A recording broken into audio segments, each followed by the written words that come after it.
After my brother crashed the car I lent him, he blamed me for the bad brakes. My mom agreed. No wonder that old junk must have had bad brakes. I stayed quiet. Then I stopped funding my brother's college and my mom's health care. Now they're both at my door begging and crying. The phone call came at 2 a.m. Your brother's been in an accident. Mom's voice, shaking but controlled. The kind of calm that comes from shock. I could hear the hospital in the background, beeping machines, intercom announcements, someone crying. The antiseptic smell seemed to come through the phone line. Is he okay? He's fine. Broken arm, some cuts, but you need to come down here now. I threw on clothes, jeans, old sweatshirt, didn't bother with my hair, drove to St. Mary's Hospital through empty streets. The city looked different at 2 a.m., quieter, darker, more honest somehow. The emergency room was bright and cold, fluorescent lights buzzing overhead, that harsh white light that makes everything look worse. People sitting in plastic chairs, a woman crying in the corner, a kid with a bloody nose, an old man clutching his chest, the smell of disinfectant mixed with coffee and fear. I found them in a waiting area near the vending machines, Mom sitting in a plastic chair, holding a styrofoam cup of coffee that had clearly gone cold, my brother Kyle next to her with his arm in a sling, 21 years old, college junior at State, blood dried on his forehead, bruise forming under his left eye. What happened? Kyle looked up at me. His eyes were red, tired, scared maybe. The brakes failed. I stopped walking. What? I was driving and the brakes didn't work. I hit a pole. Could have died. My stomach dropped, cold spreading through my chest. You were driving my car? Yeah, the Honda. Your car's a piece of junk. My car. The Honda Civic I'd lent him 2 weeks ago. Just for a few days, he'd said. My car's in the shop and I need to get to campus for midterms. 2 weeks had turned into permanent. Every time I asked for it back, he had an excuse. One more week, one more errand, one more thing. The brakes were fine when I lent it to you. Mom cut in, sharp, defensive. Her voice had that edge. No wonder he crashed. That old junk must have had bad brakes. You should have warned him before letting him drive it. I stared at her. The car passed state inspection last month. Clean bill. Everything checked out. Kyle scoffed. Actually scoffed. Inspection doesn't mean anything. Those places just want your money. They'll pass anything. You gave me a death trap. I literally drove it the day before I lent it to you. Drove it to work. Brakes worked perfectly. No problems. Well, they didn't work tonight. His voice rose, echoing in the waiting room. People turned to look. Nurses glanced over. I could have died because you're too cheap to maintain your car properly. Mom nodded, sipped her cold coffee, made a face but didn't stop. He's right, sweetheart. You really should be more careful about these things. What if he'd been seriously hurt? I looked between them, my brother, my mother, both staring at me like I'd pushed him off a cliff myself, like I was the villain in this story. Where's the car now? Impound lot on 5th Street, Kyle said. Totaled, completely destroyed. Thanks a lot. You totaled my car. Your faulty car totaled itself. He stood up, wincing at the movement. I'm lucky to be alive. No thanks to you. I felt it building in my chest. The anger, the disbelief, the urge to scream that this wasn't fair, that this wasn't my fault, but I swallowed it down, pushed it deep. I see. Mom touched my arm. Her hand was cold, shaking slightly. These things happen, honey. Accidents. Just be glad Kyle's okay. That's what matters. That's what family is about. I nodded slowly, mechanically. Yeah, glad you're okay, Kyle. No thanks to your car. I left. Walked through the automatic doors, into the parking lot. The air was cold, clean after the hospital smell. I sat in my borrowed sedan, borrowed from a coworker because Kyle had my car, and just breathed. Drove home in silence. The roads were empty at 3 a.m. Streetlights casting orange pools on the asphalt. Everything looked surreal. The next morning, I went to the impound lot. Gray building. Chain link fence topped with barbed wire. Guard shack at the entrance. A tired-looking man in a uniform barely glanced at my ID. I showed my registration, my insurance card, my driver's license. They let me through. Found my car in the back row, behind a minivan and a pickup truck. Front end completely smashed, the hood crumpled like paper,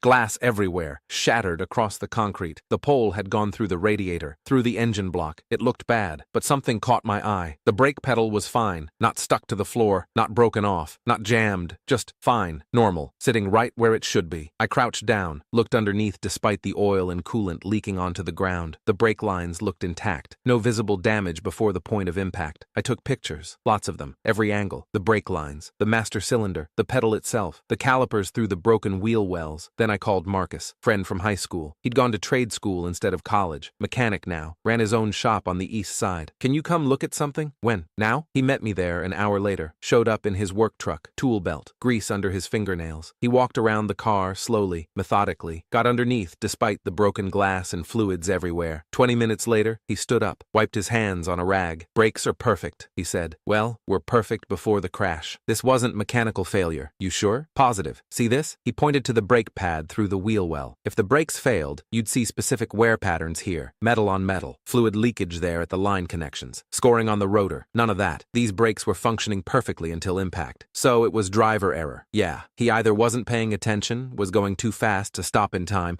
or hit the gas instead of the brake. Happens more than you'd think. He looked at me. Your brother okay? Broken arm. He'll live. He blamed the car? Yeah. Marcus shook his head. Figures. Nobody wants to admit they screwed up. He pulled out a pad. Want me to write this up? Official statement? Please. He wrote it on his shop letterhead. Detailed mechanical inspection. Listed every component he checked. Conclusion, in bold. No brake failure detected. All components functioning as designed prior to collision impact. Driver error, probable cause. Signed and dated. Business stamp at the bottom. I folded it carefully, put it in my wallet. Then I went home and pulled up my records. I kept everything in a spreadsheet. Always had. Every payment, every transaction, every dollar. Kyle's tuition at state, $28,000 per year. I'd been paying it for 3 years. Full ride on me. That was $84,000. Mom's health insurance, $950 per month. I'd been covering it since Dad died 5 years ago. Heart attack at 52. Left us with nothing. That was $57,000. Her car payment, $380 per month for 4 years. The Camry she drove, another $18,240. Kyle's rent, $800 per month for 2 years since he moved off campus. $19,200. His groceries, roughly $300 per month. $7,200. Books and supplies, $200 per semester. 6 semesters. $7,200. Total, $192,840. $192,840. I'd given them that. Worked overtime at the firm, 60-hour weeks, skipped vacations, drove a 12-year-old Honda Civic with 160,000 miles on it, lived in a studio apartment with thin walls and a radiator that clanked, and they blamed me for Kyle's reckless driving. They didn't even question it, didn't even consider that maybe he'd made a mistake. I stared at the numbers for a long time. Then I opened my laptop, logged into the university's payment portal, found Kyle's account, typed carefully, effective immediately. I am withdrawing financial support for Kyle Martinez. All future tuition payments are canceled. Please direct all bills to the student. This decision is final. Sent. Then I called Mom's insurance company, waited on hold for 15 minutes, listened to elevator music. Premium Health Services. This is Donna. Hi. I need to remove myself as the policy holder for Patricia Martinez. May I ask why? Personal reasons. I see. I need to inform you that this will cancel her coverage. She'll need to find a new policy, and there may be a gap in... I understand. Are you sure? She's listed as having several prescriptions and ongoing treatment. I'm sure. Silence on the line. Okay, I'll process that now. It'll be effective at the end of the current billing cycle. That's 2 weeks from today. Thank you. Have a nice day. I hung up. Called the auto loan company next. Canceled my automatic payments on Mom's car. They said she'd need to set up her own payment method within 30 days or face repossession. Understood. Done. I didn't tell them. Didn't warn them. Didn't give them a heads up. Just let it happen. Then I went to the grocery store. Bought food for myself. Made dinner. Ate alone. Watched TV. Went to bed. The world didn't end. The sky didn't fall. Everything was fine. 2 weeks later, Kyle called. I was at work, in the middle of a meeting with a client. I let it go to voicemail. Listened to it during lunch. His voice was panicked. Angry. Call me back. Now. It's important. I called back an hour later. On my own time. What's up? The school says my tuition payment bounced. Did you forget to send it? No. Silence. Long. Heavy. What do you mean no? I mean I didn't forget. I'm not paying anymore. More silence. I could hear him breathing. What? You heard me. You can't just stop. I'm in the middle of the semester. I have finals in 3 weeks. You should have thought about that before you blamed me for crashing my car. That was an accident. No, that was you being reckless and refusing to take responsibility. The mechanic confirmed the brakes were fine. Professional inspection. It's in writing. The crash was your fault. What mechanic? The one I hired to inspect the car. Marcus Chen, ASE certified, 20 years experience, detailed report. The brakes worked perfectly. You crashed because you weren't paying attention.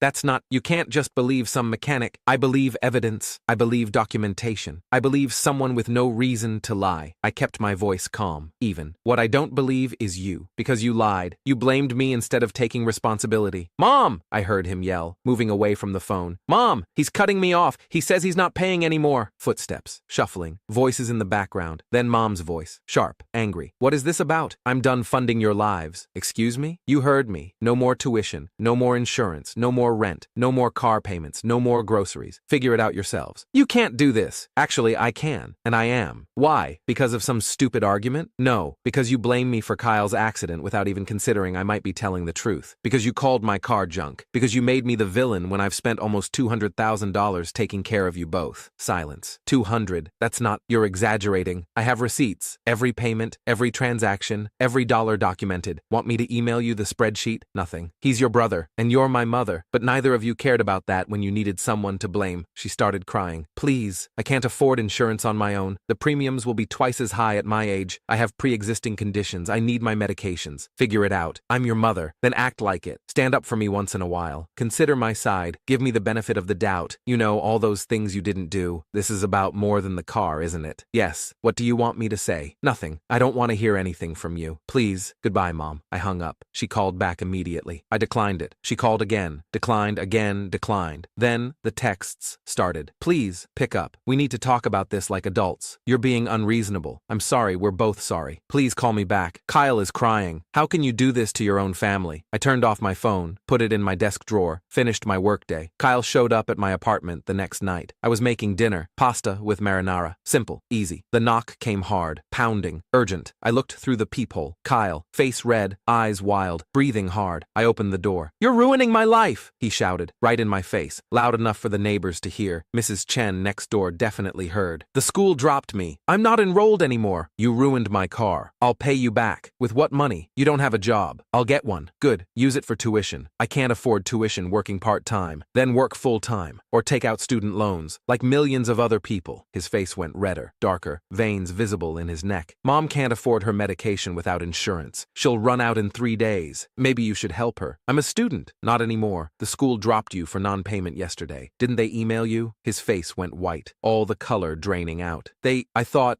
you'd change your mind. I thought you were just trying to scare me. I don't make empty threats. You're my brother. You're supposed to help me. Family helps each other. I stepped closer, right up to the threshold, eye to eye. I did help you. For 3 years. I paid your entire way through college while working 60-hour weeks. I paid for your rent, your food, your books, your beer money, everything. And when you crashed my car, instead of apologizing or taking responsibility, you blamed me. You called my car a death trap. You told Mom I was negligent. You made me the villain to save your own ego. The brakes? I pulled out the mechanic's report, unfolded it, handed it to him. Read it. He took it, hands shaking, eyes scanning the page. I watched his face, watched reality hit him. The brakes were fine, perfect working order. You crashed because you weren't paying attention. You were probably texting, or speeding, or both, and instead of being a man and owning it, you threw me under the bus. I didn't know the brakes actually worked. Yes, you did. You knew. You just hoped no one would check. I was scared. So you lied. And Mom believed you without question. And neither of you apologized. Not once. Footsteps on the stairs. Heavy. Labored. Mom appeared behind him. Face tear-stained. Hair messy. She'd been crying. Makeup smudged. She looked older suddenly. Please, she begged. Voice breaking. I'm sorry. We were both wrong. We should have believed you. I looked at them. Standing in my doorway. Desperate. Broken. Pathetic almost. You should have thought about this before. We'll apologize to everyone. We'll tell them it was Kyle's fault. We'll post it on Facebook if you want. We'll make it right. Too late. Mom's face crumpled. What do you want from us? Tell me what you want and I'll do it. I smiled. Cold. Empty. The kind of smile that doesn't reach the eyes. Nothing. I don't want anything from you anymore. That's the entire point. You're really going to let your mother suffer? Let me go without my medication? You let me take the blame for 3 weeks. Never defended me once. Didn't even question Kyle's story. Didn't even consider that maybe I was telling the truth. So yes, we made a mistake. You made a choice. There's a difference. Kyle grabbed my arm, desperate. Please, I'm begging you. I'll drop out. I'll get a full-time job. I'll pay you back every single cent. Just help Mom with the insurance, please. I pulled my arm away. No, she'll die without her medication. She won't die. She'll just have to budget. Cancel the streaming services. Stop eating out. Sell some things. Get a cheaper phone plan. Maybe sell that car I've been paying for. You know, be responsible. Mom sobbed. Loud. Theatrical almost. I can't believe you're doing this. I can't believe my own son would be this cruel. I can't believe you blamed me for your son's mistakes. But here we are. We said we're sorry. Sorry doesn't pay my bills. Sorry doesn't fix my car. Sorry doesn't erase 3 weeks of being called negligent. What do you want us to do? I want you to leave. Please. I stepped back into my apartment, hand on the door. Goodbye. I closed the door. The lock clicked. Final. They stood there. I could hear them through the wood, crying, pleading, voices mixing together. Please open the door. We're sorry. We're so sorry. Please. We'll do anything. I'll get a job tomorrow. I promise. Please don't do this. I walked to my bedroom, put in headphones, turned on music, loud. Eventually, they left. I heard their footsteps on the stairs, going down, fading away. The next morning, I woke up to 47 missed calls, 32 texts, 6 voicemails, 3 emails. I deleted them all without reading, without listening. Then I blocked both numbers, blocked their emails, blocked them on every social media platform. Made coffee, toast, sat at my small kitchen table, ate in silence, and went to work. Made coffee, toast, sat at my small kitchen table, ate in silence.